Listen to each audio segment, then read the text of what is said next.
Na początku filmu wspomnimy tylko, że serdecznie zapraszamy Was wszystkich do naszego stacjonarnego salonu przy ulicy Gandhi 27 w Warszawie, nieopodal stacji metra Imielin.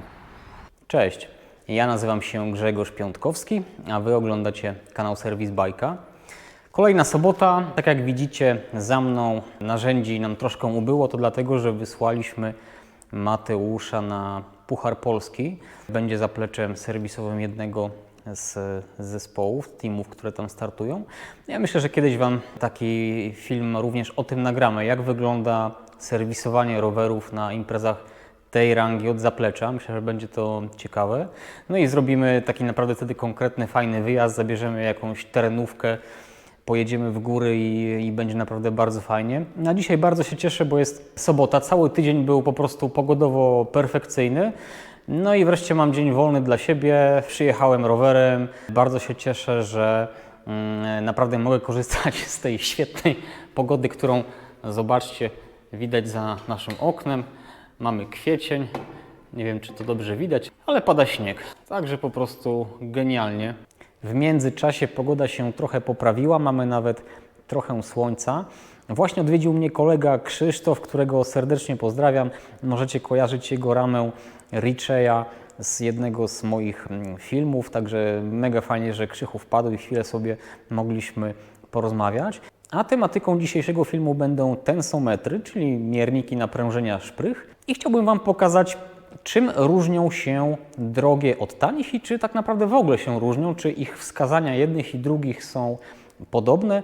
Być może nie ma sensu przepłacać, a właśnie być może te tanie do niczego się nie nadają. Także porównamy sobie tani analogowy miernik Parktoola wraz z drogim miernikiem elektronicznym marki Wheelfanatic. No i zobaczymy, jakie będą wskazania jednego i drugiego. Tutaj oczywiście chciałbym nadmienić, że nie będzie to przewodnik po tensometrach. Taki być może nagram kiedyś i o takowy się pokuszę. A dzisiaj chciałem Wam tylko pokazać, czy różnice występują, czy warto inwestować w drogie narzędzia i czy Wy jako klienci powinniście szukać firm właśnie z drogimi narzędziami, czy może nie ma to sensu i wystarczą, nie wiem, sprawne ręce, sprawny słuch, czy wytrenowane pewne umiejętności przez lata serwisowe, czy jednak warto też wspomóc się fajnymi narzędziami i wybierać serwisy, które w takowe inwestują. Także sprawdzamy. Mam już przygotowane w centrownicy koło. Jest to sprzęt z mojego prywatnego roweru. Wykorzystałem w nim tytanowe szprychy o średnicy 2 mm. Są to szprychy o przekroju okrągłym, ponieważ w zależności od materiału szprychy, czy będą to szprychy stalowe, szprychy karbonowe, szprychy tytanowe, jak i od kształtu, czy będą to szprychy płaskie, okrągłe, również od ich średnicy zależy wynik pomiaru. I każdy z tensometrów ma swoją własną tabelę przeliczeniową, a przynajmniej takową mieć powinien. I zacznijmy może od tensometru marki Parktool.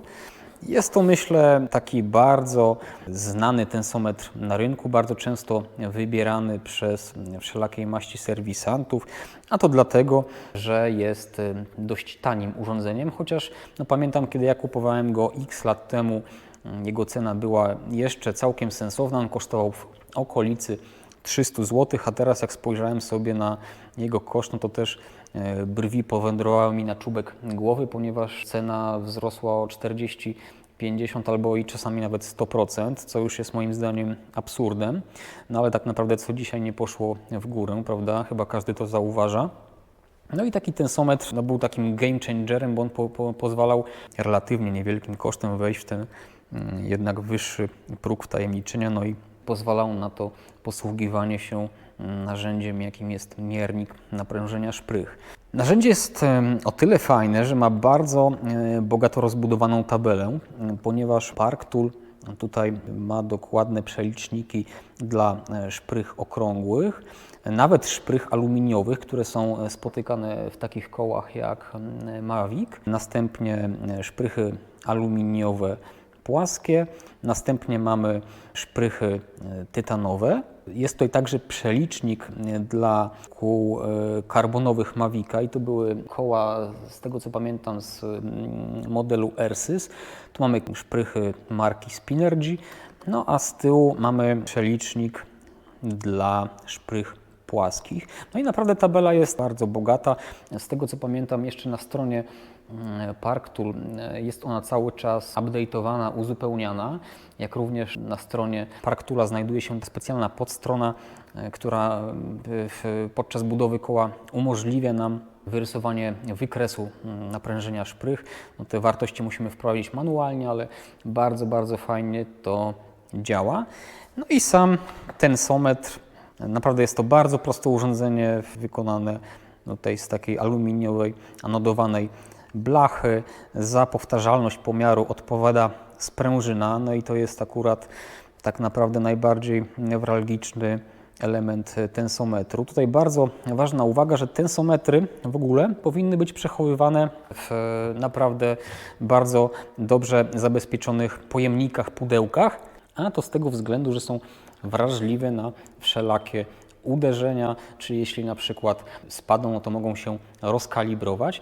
No i jeśli widzicie gdzieś, że tensometr w jakimś serwisie wisi sobie w taki sposób jak tutaj, no to szczerze mówiąc z mojej perspektywy, jak i z perspektywy producenta takiego narzędzia, no nie wróży to niczego dobrego i taki serwis bym odradzał.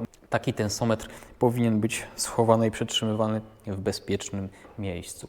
Tutaj mamy tensometr, którego ja używam w serwisie Bajka aktualnie. Jest to tensometr marki Wheel Fanatic i moim zdaniem jest to najlepszy tensometr dostępny na rynku.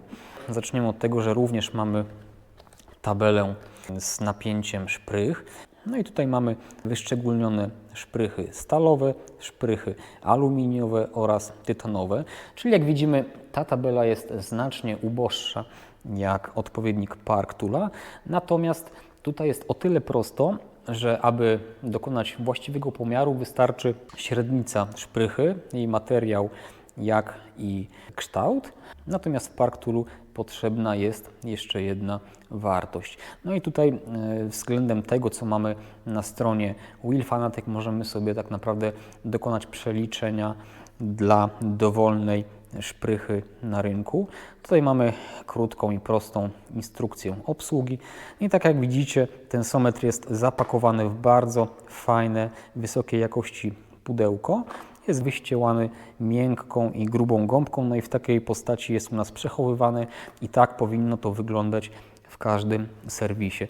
Tensometr jest elektroniczny, posiada elektroniczny wyświetlacz, no i wygląda w taki sposób bardzo fajny, przyjemnie leżący w dłoni. Pomiaru będziemy dokonywać od wentyla, no i żeby nie było, jeszcze zmierzę Wam suwmiarką tę szprychę, żebyście widzieli, że ma średnicę 2 mm, wszystko się zgadza, jest wykonana z tytanu. No i zaczniemy może od dokonania pomiaru analogowym tensometrem marki Parktool. W tabeli znajdziemy sobie przelicznik dla szprych tytanowych i jeśli chodzi o koła, to będzie bardzo duże, wręcz powiedziałbym olbrzymie uproszczenie, no ale można przyjąć, że w większości kół poprawnie napięte szprychy powinny mieć, wartość powinna oscylować między 100 a 120 kg. Tak naprawdę wszystko zależy oczywiście od użytych komponentów, od masy jeźdźca, od tego, czego oczekuje od koła. Pewnych wartości nie można przekraczać zarówno w górę, jak i w dół, no ale powiedzmy, że gdzieś tam uśredniając te wszystkie koła, wszystkie wymagania, które powinny być spełnione, no to właśnie uśredniając tak to powinno wyglądać, ale są również obręcze, które na przykład mają maksymalną wartość naciągu w okolicy 160 kg.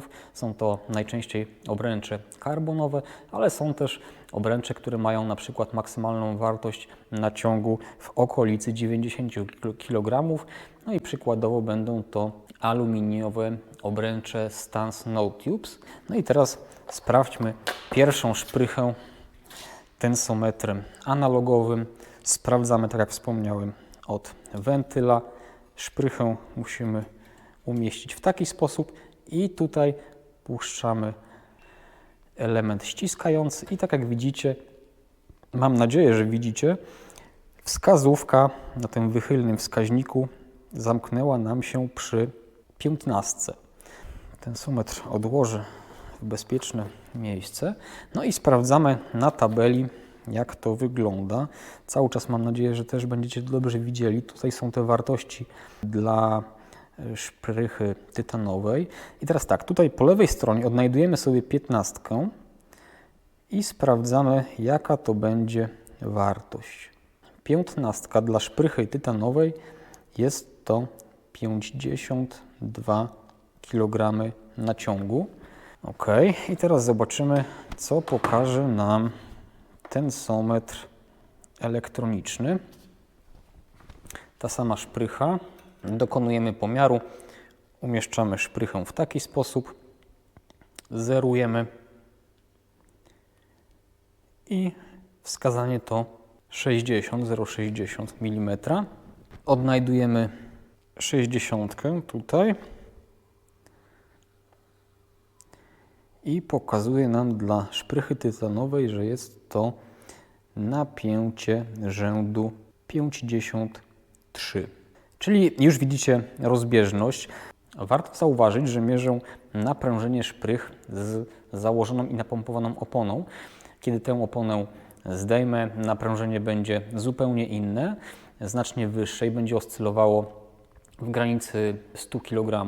Tak sobie to wyliczyłem dla tego koła, dla mojej masy i dla obręczy, że tyle będzie bezpiecznie i to mi się w przypadku mojego koła sprawdza. Natomiast kiedy jest założona opona napompowana, te wartości maleją. No i też oczywiście o tym warto pamiętać, że kiedy budujemy, zaplatamy koła, czy też dokonujemy pomiaru, no to nie robimy tego z oponą, no bo te wartości będą tak naprawdę miały się nijak do tych, które są rzeczywiste, ale ja Wam to oczywiście pokazuję w taki sposób, żebyście tylko mieli porównanie tego, czy jeden i drugi tensometr pokazują takie same wartości. No i teraz sobie jeszcze możemy sprawdzić, czy powtarzalność tego pomiaru jest taka sama, albo podobna, chociaż, czy zbliżona. Raz jeszcze przyłożymy tensometr do tej samej szprychy, jest wyzerowany. 59, czyli to jest właściwie to samo. Niech będzie, sprawdźmy raz jeszcze. Zerujemy. 60. Raz jeszcze. Zerujemy. 59, no czyli cały czas mamy tę samą wartość. Pamiętając o tym, że też istnieje pewien błąd pomiarowy. No a teraz sprawdzamy tensometr analogowy. Teraz mamy wskazanie około 16. Kolejny raz. Teraz mamy 16. I jeszcze raz. No teraz mamy bliżej 17. Tego typu rozbieżności już skutkują konkretną wartością podawaną przez tensometr, bo 16 w przypadku tej tabeli to jest wartość 73 kg, 17 to już jest 77 kg, a 15 to 68. To tak naprawdę spore rozbieżności i o tym należy pamiętać. Pamiętajcie, że kiedy mierzycie szprychę i naprężenie, zawsze robicie to po środku. Na dokładność pomiaru tak naprawdę ma również wpływ wiele innych czynników, o których teraz nie będę Wam mówił, bo nie chcę, aby to był jakiś taki mega szczegółowy i dokładny film. Być może tego typu rzeczami zajmiemy się kiedy indziej. Ale chciałem Wam pokazać, czy są rozbieżności między takimi narzędziami i jak te rozbieżności są duże. Też, żeby nie było, nie chcę Wam powiedzieć, że tensometry tanie są tensometrami złymi. Jak również zauważyłem, że kiedy ja buduję koła i robię to już naprawdę bardzo dużo lat, No też widzę, że kiedy je sobie wstępnie naprężę i potem mierzę każdą ze szprych, no to okej, widzę, że te rozbieżności w ogóle no nie są jakieś kosmiczne, nie są duże i tak naprawdę tak zrobione koło bez tensometru również by jeździło. No, również moglibyśmy się z niego cieszyć i przejechać na nich czy na nim wiele kilometrów, no bo kiedyś, umówmy się, no też jeździliśmy na kołach, które były budowane bez tensometrów i ludzie jakoś żyli i no nie słyszeliśmy o tym, aby te koła były w żaden sposób złe, jeśli oczywiście miał je w swoich rękach określonej klasy fachowiec. Natomiast kiedy użyjemy takiego tensometru taniego, no to wzrasta, jakby nie było, precyzja wykonania takiego koła, no bo jesteśmy w stanie w dużym przybliżeniu, ale też i z dużą tolerancją błędu określić, jak mocno ta szprycha jest napięta. Tak naprawdę właśnie te górne wartości są bardzo istotne, ponieważ kiedy zbyt mocno naprężymy daną szprychę, no to może nam się pojawić pęknięcie obręczy. Obręcze najczęściej pękają przy otworach na nyple. Nie tylko dotyczy to obręczy aluminiowych, ale także obręczy karbonowych. Żeby nie być gołosłownym, pokażę Wam coś ciekawego, mianowicie jest to nasz naścienny zegar. I zegar został wykonany z karbonowej obręczy MCFK. Sprawdźcie sobie, jaki jest koszt jednej sztuki. Naprawdę horrendalny. Ja ten obręcz dostałem od jednego ze swoich klientów, ponieważ pan pojechał do pewnego serwisu, gdzie miano mu zbudować koło. No i tak naprężono szprychy, że karbonowa obręcz popękała praktycznie przy każdym otworze na nyple. No i ja zrobiłem sobie z niej zegar. Także te wartości graniczne są bardzo istotne i do tego tak naprawdę potrzebny jest tam tensometr. Ten tensometr analogowy, ja uważam, że jest całkiem niezłej klasy i kiedy się w niego wyposażymy, będzie dawał nam jakieś mniej lub bardziej, ale jednak bardziej sensowne pojęcie o tym, jak szybko do tych wartości granicznych dochodzimy. Kiedy budujemy koła ultralekkie z bardzo wylajtowanych komponentów, na przykład z wylajtowanych obręczy, czy budujemy je na karbonowych szprychach, wówczas osobiście odradzam stosowanie takiego tensometru, ponieważ ze względu na tę sprężynę zarówno powtarzalność pomiaru, jak i jego dokładność jest na tyle niska, że wtedy znacznie lepiej sprawdza się tensometr elektroniczny, którego dokładność jest naprawdę wzorcowa. No i kiedy na przykład stosujemy szprychy karbonowe w cenie 150 zł sztuka, bo i takie są w tym momencie najlżejsze i najdroższe na rynku, musimy bardzo uważać, aby tych wartości granicznych nie przekroczyć. No i uważam, że o centrowaniu i naciąganiu tych szprych na słuch czy na oko w ogóle nie może być mowy i myślę, że każdy ze mną się zgodzi. Natomiast taki tensometr tani również sobie tutaj nie poradzi, bo tak jak widzieliście, ta wartość błędu jest zbyt wysoka i ryzyko uszkodzenia szprychy czy obręczy, najczęściej uszkodzenia obręczy również jest zbyt wysokie. Także reasumując, tanie mierniki jak najbardziej, jest to zdecydowanie wyższy próg wtajemniczenia od centrowania bez żadnego urządzenia, jak i tego napinania szprych i pozwala nam w miarę precyzyjnie określić, czy zbliżamy się do wartości granicznej. Kiedy jednak pracujemy na topowych, bardzo specyficznych komponentach, wówczas zdecydowanie polecam jak najdroższe mierniki, najdroższe, na jakie możecie sobie pozwolić, ponieważ są bez porównania bardziej precyzyjne i tak jak widzieliście, zapewniają nie tyle dokładność wyniku, co również jego powtarzalność i ta właśnie powtarzalność również jest bardzo ważna, bo tutaj w przypadku polegania na zwykłej sprężynie jednak rozbieżność rzędu tam powiedzmy 10 kg jest już znaczna. To tyle na dziś. Ja zapraszam Was niezmiennie do naszego serwisu, gdzie pracujemy tylko i wyłącznie przy użyciu narzędzi topowej jakości, ale też nie ukrywam, że jest to moja pasja, która właśnie ma odzwierciedlenie w takich, a nie innych narzędziach. Wasze rowery na pewno będą otoczone właściwą opieką. No a my widzimy się w kolejnym odcinku. Dziękuję Wam za dzisiejszy film. Panel komentarzy jak zawsze należy do Was. Cześć, trzymajcie się, dziękuję i do zobaczenia. Hej!